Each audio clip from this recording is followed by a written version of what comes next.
นี่คือเลนส์ Sony 50-105 FPGM เลนส์នេះប្រើចំនួន prime lens បានដល់4 50 85 105 105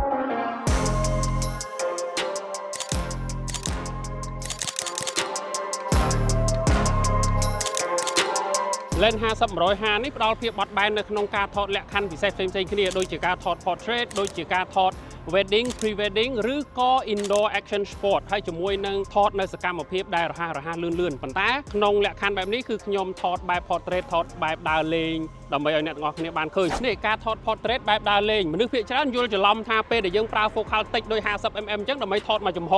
ហើយ focal ច្រើនដូច150ឬក៏200សម្រាប់ថតពាក់កណ្ដាលខ្លួនឬក៏គៀកប្លង់បែបនេះបច្ច្រាស់ពីនឹងវិញមានន័យថាយើងប្រើ lens 50ដើម្បីថតប្លង់បែបពាក់កណ្ដាលខ្លួនហើយយើងប្រើ focal 150ដើម្បីថតមួយចំហវិញនៅពេលដែលយើងប្រើជាមួយនឹងកម្រិត50វានឹងធ្វើឲ្យយើងឃើញ background ច្រើនដែលប្លង់នេះដែលមាន perspective ជាលក្ខណៈ line ហើយជាមួយនឹង compression space ពេលដែលយើង zoom ដល់150វានឹងធ្វើឲ្យប្លង់ទាំងអស់ហ្នឹង compress ចូលគ្នាអញ្ចឹងមើលទៅឃើញដូចដែតអូយប្លង់នេះដូចទីក្រុងតូក្យូដឹងហេតុអីអត់ទី1មានផ្លូវអាទិភ្លើងនេះទី2នោះមានខ្សែភ្លើងមានអក្សរភ្លើងអីដែលមើលទៅវាស្តៀងប្លង់នេះខ្ញុំបិទ aperture ដល់ f5.6 មូលហេតុដោយសារខ្ញុំអត់ចង់ blur background ខ្លាំងពេកមិញខ្ញុំបានប្រាប់ឲ្យប្លង់ឡើយនេះមើលទៅស្តៀងដូចនៅតូក្យូព្រោះដោយសារ background ខ្សែហ្នឹងជាមួយនឹងផ្លូវរថភ្លើងអញ្ចឹងបើយើង blur អស់លែងឃើញបាត់ហើយអញ្ចឹងបានខ្ញុំប្រើ f5.6 ឬក៏អាច f8 ខ្ញុំកុំឲ្យ blur ខ្លាំងពេកនេះអូខេប៉ុណ្ណឹង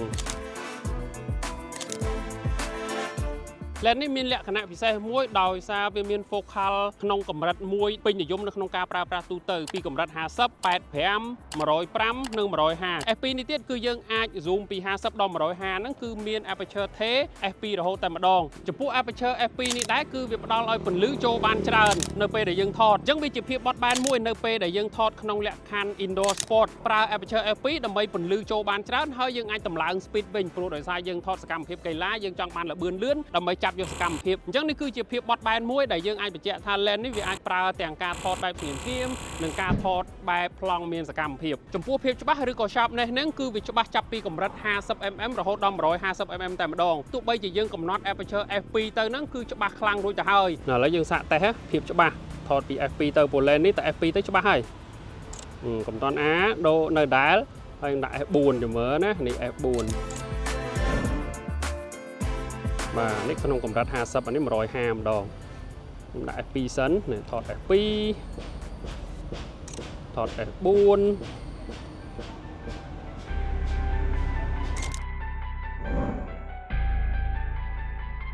ហើយបើសិនជាយើងចង់ឲ្យកាន់តែច្បាស់ខ្លាំងទៀតហ្នឹងគឺយើងអាចបិទរហូតដល់ f2.8 ឬក៏ f4 គឺអាហ្នឹងគឺច្បាស់លើសលប់ខ្លាំងមែនទែនអ្វីដែលអ្នកទាំងអស់គ្នាបានឃើញនៅក្នុងជារូបឧទាហរណ៍នេះគឺយើងបានសាកល្បងផ្ទាល់ជាមួយនឹង lens 50-105 f2 នេះតែម្ដងហើយបើសិនជាយើងនិយាយអំពីល្បឿននៅក្នុងការចាប់ auto focus វិញយើងហៅថា auto focus speed ហើយជាមួយនឹង auto focus accuracy ហ្នឹងការចាប់ឲ្យជាក់លាក់ច្បាស់បានល្អហ្នឹងគឺ lens នេះខ្លាំងមែនទែនហ្មងទោះបីជាការថតស្ងៀមឬក៏ការថតនៅសកម្មភាពគឺវាចាប់យកលឿនភ្លាមតែម្ដងបូកផ្សំគ្នាជាមួយនឹងបច្ចេកវិទ្យា auto focus របស់ Sony ដែលយើងអាចឲ្យវាស្គាល់មុខមនុស្សឬក៏ស្គាល់សត្វអីចឹងទៅធ្វើឲ្យការប្រើប្រាស់នឹងមានភាពងាយស្រួលហើយរលូនចំពោះ auto focus នេះដែរគឺ lens នេះមាន internal motor សម្រាប់ auto focus នឹងដល់ទៅ4ជាប្រភេទ XD motor អញ្ចឹងវាធ្វើឲ្យការចាប់ auto focus ពីជិតទៅឆ្ងាយនឹងបានលឿនរហ័សauto focus ហើយជាមួយនឹង zoom នេះគឺទម្រង់ lens អត់មានការប្រែប្រួលទេព្រោះដោយសារការ focus ហើយជាមួយនឹងការ zoom នេះគឺសិតតែ internal element និង floating element អញ្ចឹងពេលដែលយើង zoom ក៏ដោយពេលដែលយើង move focus ក៏ដោយ auto focus ក៏ដោយគឺទម្រង់ lens រក្សានៅដដែលការប្រើប្រាស់បែបនេះវាមានភាពងាយស្រួលនៅពេលដែលយើងចង់ដាក់លើ gimbal ព្រោះវាអត់មានការប្រែប្រួលទម្រង់ lens អញ្ចឹងក៏វាអត់មានការប្រែប្រួលទម្ងន់ពីមុខទៅក្រោយដែរ lens Sony 50-105 FPGM នេះគឺវាមានទម្ងន់1340ក្រាមទម្រង់មុខកាត់របស់វាគឺស្មើនឹង95មីលីម៉ែត្រអញ្ចឹងនេះគឺជាមុខកាត់ដែលធំហើយបើសិនជាយើងសង្កេតមើលគឺវាមាន focus ring នៅខាងមុខហើយជាមួយនឹង zoom ring នៅខាងក្រោយចំពោះផ្នែកខាងលើនេះគឺយើងឃើញមានប៊ូតុង custom 3គ្រាប់ឯណោះប៉ុន្តែ3គ្រាប់នេះគឺដើរតួតែមួយទេមិនមែនថា3ហ្នឹងផ្សេងគ្នាណាដាក់3កន្លែងផ្សេងគ្នាដើម្បីសម្រួលដល់ការថតនៅពេលដែលយើងថតបញ្ឈរឬក៏ថតផ្ដេកអញ្ចឹង នៅផ្នែកខាងលើនេះយើងឃើញមានលេខដាក់បង្ហាញ 50 មីលីម៉ែត្ររហូតដល់ 150 មីលីម៉ែត្រហើយចំពោះផ្នែកខាងក្រោយនេះគឺមាន aperture ring ហើយក៏មានប៊ូតុងដើម្បី lock aperture នឹងដែរកុំឲ្យយើងប៉ះមូលដែលចៃដន្យអញ្ចឹងណាហើយក៏មានប៊ូតុងមួយទៀតគឺការប្រើប្រាស់ទៅលើ aperture click ហើយនិង declick នេះខ្ញុំធ្លាប់បាននិយាយច្រើនដងហើយសម្រាប់ការប្រើប្រាស់ទៅលើរូបភាពនិងជាពិសេសទៅលើការផ្នែកថតវីដេអូតែម្ដងដែលពេលខ្លះគឺយើងអត់ចង់ឲ្យ aperture នឹងវា click ទេឲ្យវា smooth ក្នុងការផ្លាស់ប្ដូរ aperture lens នេះវាមានទម្រង់ធំអញ្ចឹងក៏វាមានភ្ជាប់មកជាមួយនឹង tripod mount ហើយនិង tripod ring ដែរ tripod mount យើងអាចដកចេញឬក៏ដាក់ទៅវិញទៅតាមការប្រើប្រាស់របស់យើងប៉ុន្តែចំពោះ tripod ring នេះគឺដកអត់បានទេគឺវានៅជាប់នឹងតែម្ដងចំណុចអស់ទាំងនេះគឺជាលក្ខណៈពិសេសសំខាន់ៗដែលមាននៅក្នុង lens Sony 50-150 f2 GM ចំណុចកត់សម្គាល់ដែល lens នេះខុសប្លែកពី lens ទូទៅមួយចំនួនគឺផ្នែកខាងលើនេះគឺមានផ្លាកបញ្ជាក់ពីឈ្មោះ lens ហើយតួ lens ទាំងមូលជាមួយនឹង lens mounting គឺជា metal construction មានន័យថាជាប្រភេទលោហៈអញ្ចឹងវាធន់ជាមួយនឹងការប្រើប្រាស់ហើយទម្រង់របស់វាយើងដឹងហើយគឺជាប្រភេទ lens premium អញ្ចឹងគឺមានពណ៌សចំពោះការ control ទៅលើ distortion វិញគឺ lens នេះធ្វើបានល្អមែនតើនៅពេលដែលយើងប្រើក្នុងកម្រិត 50mm ហ្នឹងគឺវាគ្រប់គ្រងទៅលើភាពកោងភាពប៉ោងរបស់រូបភាពហ្នឹងបានល្អខ្លាំងអ្វីដែលអ្នកទាំងអស់គ្នាឃើញនៅក្នុងរូបឧទាហរណ៍នេះយើងឃើញថានៅពេលដែលយើងប្រើ 50mm វារៀងកោងប៉ោងឡើងតិចអានេះគឺជា raw file តែម្ដងតែបើសិនជាយើងចូលទៅកម្មវិធី edit យើងគ្រាន់តែ enable lens correction តិចទៅគឺវាដោះស្រាយបញ្ហាហ្នឹងហើយបើសិនជាយើង enable lens correction នៅក្នុងកាមេរ៉ាក៏វាដោះស្រាយបញ្ហា distortion ប៉ុន្តែ distortion នេះគឺតិចខ្លាំងមែនទែននៅពេលដែលយើងប្រើ50ហើយនៅពេលដែលយើង zoom ដល់ 150 distortion ហ្នឹងគឺវាអត់ប៉ោងទេវារៀងលក្ខណៈផតបន្តិចចំណុចអស់ទាំងនេះគឺជាទូទៅរាល់គ្រប់ប្រភេទ lens វាតែងតែមាន distortion ប៉ុន្តែគ្រាន់ថាអ្វីដែលខ្ញុំចង់ប្រាប់អ្នកទាំងអស់គ្នាហ្នឹងគឺត្រង់ថា lens នេះវា control distortion ហ្នឹងបានល្អខ្លាំងដូចដែលនៅក្នុងឧទាហរណ៍ការប្រើប្រាស់ថតជាក់ស្ដែងនេះយើងមិនទាំងចាប់អារម្មណ៍នៅលើចំណុច distortion នេះផងហើយបន្តមកទៀតគឺតាក់ទងជាមួយនឹងរឿង vignette គឺអាភាពខ្មៅព័ទ្ធជុំវិញរូបនៅពេលដែលយើងប្រើក្នុងកម្រិត zoom 50ឬក៏150ពេលដែលយើងដាក់ f2 វាមាន vignette ជុំវិញនឹងតិចមែនតើហើយនៅពេលដែលយើង stop down បិទ aperture រហូតដល់ f2.8 គឺ vignette នឹងបាត់តែម្ដងអញ្ចឹង f2.8 f4 f5.6គឺលែងមាន vignette សុទ្ធតែម្ដងប៉ុន្តែសម្រាប់ការថត portrait ដូចនៅក្នុងឧទាហរណ៍នេះវិញមាន vignette តិចតួចនោះធ្វើឲ្យសម្ព័ន្ធភាពរូបនឹងកាន់តែស្អាតទៅវិញទេចំពោះ chromatic aberration ឬក៏យើងហៅថា CA នេះវិញគឺ lens នេះពេលដែលយើងថត raw file ចាប់ពី f2 ទៅគឺសឹងតែថាគ្មាន CA តែម្ដងវាមានដែរប៉ុន្តែមានតិចតួចមែនតើអាហ្នឹងគឺ CA ដែលកើតឡើងនៅក្នុង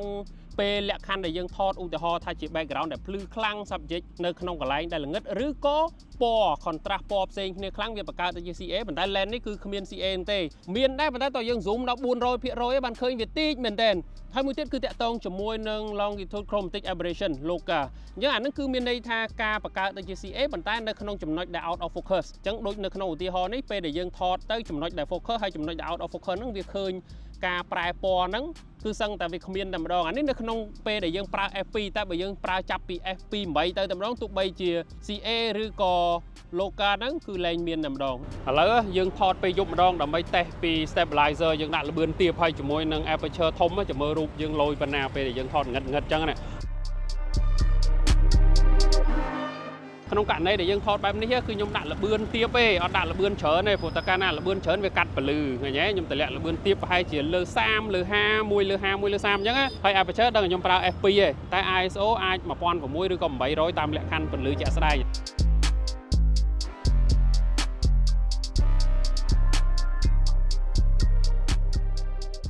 ឥឡូវយើងមក test stabilize ជាមួយនឹង lens ហើយជាមួយនឹងកាមេរ៉ាតើយើងអាចកាន់ដៃបានអត់ជាមួយនឹង lens 50ហើយជាមួយនឹង lens 105មកឥឡូវខ្ញុំតេស្តនឹង lens 50មុននេះ lens 50ហើយឃើញអត់ឥឡូវខ្ញុំងាកឆ្វេងងាកស្ដាំអូខេឥឡូវខ្ញុំតេស្ត150តែម្ដងបងងាកមកវិញអូខេអ្នកគ្នានេះគឺជា150អូខេមកដើមមកអូខេយេលើកមក focal តាំងពី50រហូតដល់150គឺកាន់ដៃសឹងតែនឹងដូចដាក់លើ tripod ចឹងគឺដំណើរការជាមួយតួម៉ាស៊ីនបានល្អចំពោះ auto focus វិញគឺចាប់ភ្លឹបតែម្ដងលឿនមែនតើទាំង focal 50ទាំង150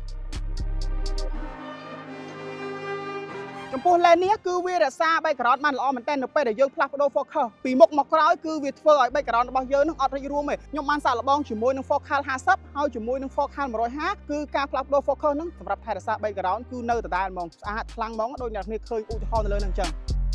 lens នេះមានលក្ខណៈពិសេសយើងអាចប្រើវាជំនួស lens 50 lens 85 lens 105និង lens 150 ដែលវាផ្ដល់ perspective ក្នុងរូបផ្សេងៗគ្នាដូចក្នុងឧទាហរណ៍នេះយើងអាចប្រើដើម្បីគ្រប់គ្រងទំហំ background ដែលពេលដែលយើងថតយើងរក្សាទំហំ subject នៅដដែលប៉ុន្តែនៅពេលដែលយើងប្រើ50ឃើញ background រាងតូចយើងប្រើ85 background រីកធំបន្តិចហើយ105 background រីកធំជាងនឹងបន្តិចទៀតហើយនៅពេលដែលយើងប្រើរហូតដល់150គឺ background រីកធំខ្លាំងក្នុងការថតពេលដែលលក្ខខណ្ឌមួយចំនួនដែល background យើងតូច background យើងតិចយើងអាចប្រើ150ទៅដើម្បីធ្វើឲ្យ background យើងរីកធំហើយនៅក្នុងលក្ខខណ្ឌមួយចំនួនទៀតដែលមានទេសភាពស្អាតមាន background ស្អាតច្រើនយើងអាចប្រើ50ទៅដើម្បីឲ្យ background នោះវាចូលបានច្រើននៅក្នុងរូបប៉ុន្តែអ្វីដែលជាចំណុចពិសេសខ្លាំងហ្មងគឺត្រង់ថាលក្ខណៈភាពច្បាស់ឬក៏យើងហៅថា sharpness នេះគឺ lens នេះអាចប្រៀបធៀបជាមួយនឹង prime lens ទាំង4ដែលខ្ញុំបានលើកឡើងបាញ់មិញតែម្ដងអ្វីដែលលើកឡើងមិញនោះគឺជាលក្ខណៈពិសេសរបស់ lens នេះហើយប៉ុន្តែ lens នេះមានបញ្ហាមួយដឹងបញ្ហាអីអត់ថ្លៃ lens នេះគឺមានតម្លៃ 3000 ជាងអញ្ចឹង lens នេះមិនមែនសម្រាប់មនុស្សគ្រប់គ្នាទេហើយ lens ហ្នឹងសម្រាប់ពេលណាគេអូបើអ្នកអត់លុយទិញមិនបានទេព្រោះវាថ្លៃអញ្ចឹងសម្រាប់អ្នកដែលមានលុយហើយទិញយកទៅថតលេងហើយថត free បានថាលេងទេគិតពិតណាគេក៏ទិញបានដែរ